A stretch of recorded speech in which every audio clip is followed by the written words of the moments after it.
မင်္ဂလာပါရှင်အခုဖဲပြအစ်စ်ကလေးရောက်တာနဲ့ကလေးတစ်ခုလုပ်ပြမယ်ပေါ့နော်ဒီဖဲပြလေးတွေကဒီလိုဒီဇိုင်းတွေလုပ်လို့ရတယ်ဒါမျိုးဒီဇိုင်းတွေအခုလုပ်ပြမှာဒီဒီဇိုင်းလေးပေါ့နော်ဒီလိုပိတ်စနဲ့ကိုပဲဒီမှာဒီလိုမျိုးဒီဇိုင်းလေးတွေပြီးရင်ဒါမျိုးဒီဇိုင်းလေးတွေပေါ့နော်ဒါမျိုးဒီဇိုင်းလေးတွေဒါမျိုးဒီဇိုင်းတွေကိုနှစ်သက်တယ်လို့ဖန်တီးလို့ရတယ်ဒီဖဲကြိုးလေးကဘေးပုံစံခောက်ခောက်အရန်လာတယ်ပေါ့နော်ဒါမျိုးလေးတွေပေါ့ဒါမျိုးလေးတွေခောက်လို့ရပါတယ်အရောင်ကတော့သူကဒီမှာအားလုံးမြင်တဲ့အတိုင်းပဲ6ရောင်လာမယ်ဒါကတော့9ရောင်ဒါလေးကပန်းစီရောင်လေးပေါ့နော်ဟိုဒါလေးကိုဒီပုံစံလေးခောက်ပြမှာပေါ့နော်ဒီပုံစံလေးကိုခောက်ပြမယ်သူတို့လိုအပ်တာဆိုတာလိုအပ်မယ်ဆိုတာကဒီဟာလေးပေါ့အလှဖဲလေးကတကိုက်နော်တကိုက်လိုမယ်ပြီးရင်ဒီနှစ်လက်မဖဲလေးနှစ်လက်မဖဲမရှိတစ်ခွဲဖဲလေးတုံးလို့ရတယ်နော်နှစ်လက်မဖဲလေးကဒါတကိုက်ကို3ဝန်းပိုင်းနာနော်ဒါလည်းတကိုက်ကို3ဝန်းပိုင်းမယ်ရှင့်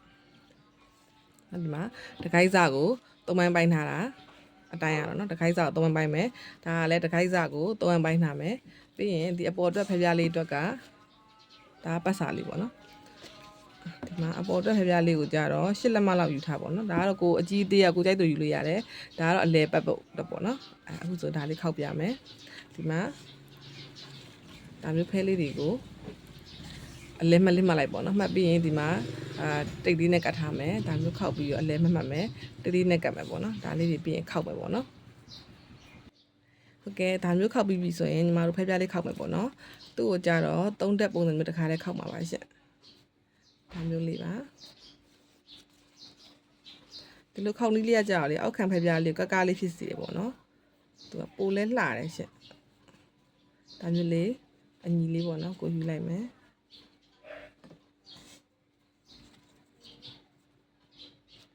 ဒါမျိုးယူပြီးပြီဆိုရင်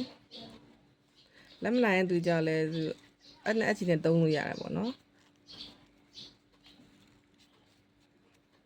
သူခောက်တဲ့နေရာကြာရင်လေဒီအဖက်လေးတွေကလေဒီအောက်ထဲခုံးတဲ့ဝင်တော့ပူလှတယ်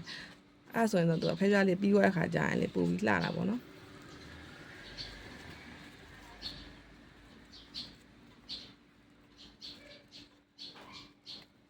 ဒါမျိုးလေးရလာမယ်နော်ဒီမှာကဒီကျိုးမတုတ်ခင်ကိုဖဲပြားဟိုဘက်ဒီဘက်ညီမညီကြည့်မယ်ဒီလိုတောက်လေးတွေညီမညီကြည့်ပေါ့နော်အကုန်လုံးညီပြီဆိုရင်ဒီမှာမတို့ကြောဒီဖော့ချီနဲ့ပဲတုံးတယ်ပေါ့နော်အဲ့နဲ့တော့မချုပ်တော့ဒါလေးနဲ့အဲ့လေးပတ်လိုက်မယ်ပေါ့နော်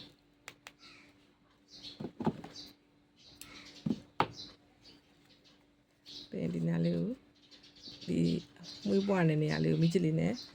ရှုပ်လိုက်မယ်ရှင့်ဒါဆိုရင်ဖဲပြားလေးရပါပြီအဲ့မှာကိုကညီတာမညီတာပြန်ကြည့်ပေါ့နော်တကယ်မညီဘူးဆိုရင်ဒါလေးကြအရှင်ဖြစ်တဲ့အတွက်ဟိုဘက်ဒီဘက်ဆွဲလို့ရတယ်နော်အဲ့တခုတော့အားသာချက်ရှိရယ်သူကပြီးရင်ဒီမှာညီချိန်ကြီးပေါ့နော်ဒီလိုထောက်လေးတွေဟိုဘက်ဒီဘက်ညီမညီအတူအရှိလေး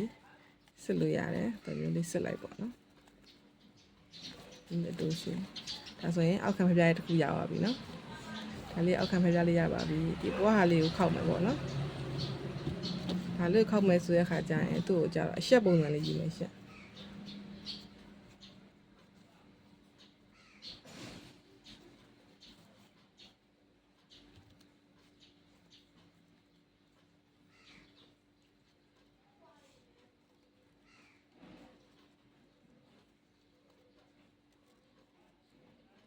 ဒီမှာလက်မနိုင်တဲ့သူတွေဆိုရင်ပင်အလေးတွေပါသုံးပြီးတော့သုံးလို့ရတယ်ပေါ့နော်ဒီလိုခောက်တဲ့ခါကျရင်ဟိုဘက်ဒီဘက်ဒီတောက်လေးတွေပေါ့သူအဓိကပေါ့နော်တောက်လေးတွေအဓိကပေါ့တောက်လေးတွေညီမညီကိုစစ်ပေါ့နော်ဒါလိုမျိုးအကုန်မှန်ပြီးအကုန်စုံပြီးဆိုရင်ဒါလေးပလက်တို့အလှဘက်ကိုလှမ်းမယ်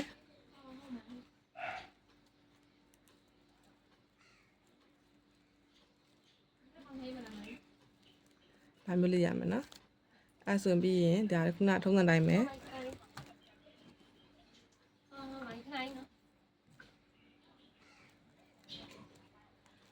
ဒီလိုကြိုးလေးနဲ့ချီမယ်နော်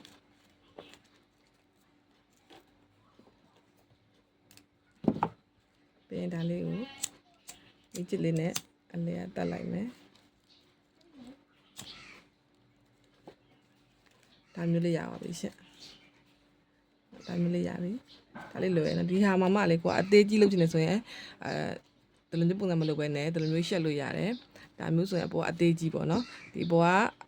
အသေးအောက်ကအကြီးရယ်ဒီပုံစံပေါ့ဒီဇိုင်းကတော့ဖဲပြားတော့အောက်က frame ကတူတူပဲ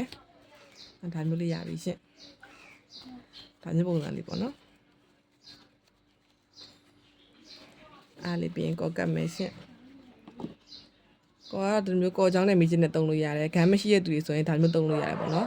ဂန်းရှိတဲ့သူတွေကြတော့ဂန်းလေးနဲ့တုံးလို့ပိုပြီးသေးတက်တယ်ပေါ့ဒါပေမဲ့မီးပြတ်တဲ့အချိန်လေးဒါလေးဆိုတော့ဒါမျိုးလေးနဲ့တုံးနေရှင့်တုံးလို့ရတယ်ပေါ့နော်ပြဿနာမရှိဘူး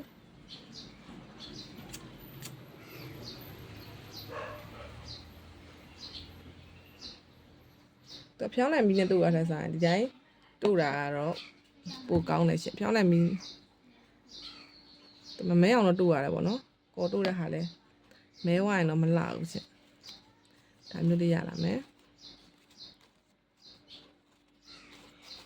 ဒါမျိုးပုံစံလေး frame ရပြီပေါ့နော်ဒီ frame ရပြီဆိုရင်ဒီအောက်ကဟာလေးကိုအောက်ကအမွှေးရလေးချဖို့အတွက်ဒါမျိုးလေးနှစ်ခုခောက်လိုက်မယ်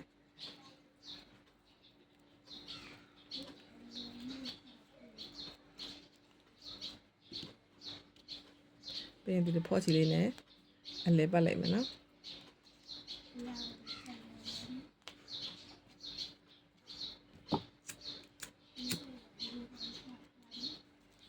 ပြီးရင်ဒီမှာဒါမျိုးလေးရပါပြီရှင်အဲ့လေးကိုမီးနဲ့ပြန်တွဲမယ်ဒီမှာတော့ဒီကော်ချောင်းကိုမီးရှို့ပြီးသုံးပြသွားတယ်နော်ပြီးရင်ဒီလိုနေရာလေးမှာထည့်မယ်ပြန်တို့ထည့်လိုက်မယ်ရှင်ဒါဆိုရင်လေကူတဲ့ဖျားတစ်ခုရအောင်ဒီတိုင်းဆိုရင်လည်းသူကရတယ်ဒီတိုင်းဥမာကိုကအလှတလေးသုံးချင်တယ်အလှတလေးနဲ့တတ်မယ်ဆိုရင်လည်းရတယ်ပေါ့နော်အလှတလေးမသုံးချင်ဘူးသူဖျားချင်းသူပြန်သုံးချင်တယ်ဆိုရင်တစ်ချက်ထပ်ပြီးတော့ဒါမျိုးနှစ်ခုထပ်ပြီးတော့ထပ်တက်မယ်ပေါ့နော်ဒီနေရာမှာပဲအလှတလေးတက်ပြီးသုံးမယ်ဆိုရင်သုံးလို့ရပြီသူတို့ပုံစံမျိုးလေးဒါဆိုရင်ကလစ်ဖြစ်သွားပြီပေါ့နော်